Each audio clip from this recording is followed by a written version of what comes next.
నేలపై వాలింది, నా ముందే మెరిసింది.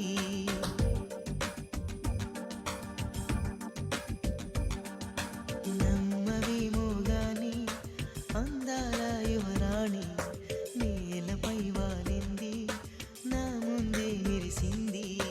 అందుకే అమాంతం నామది, అక్కడే నిశ్శబ్దం అయినది. ఎందుకో ప్రపంచం అన్నది, ఇక్కడే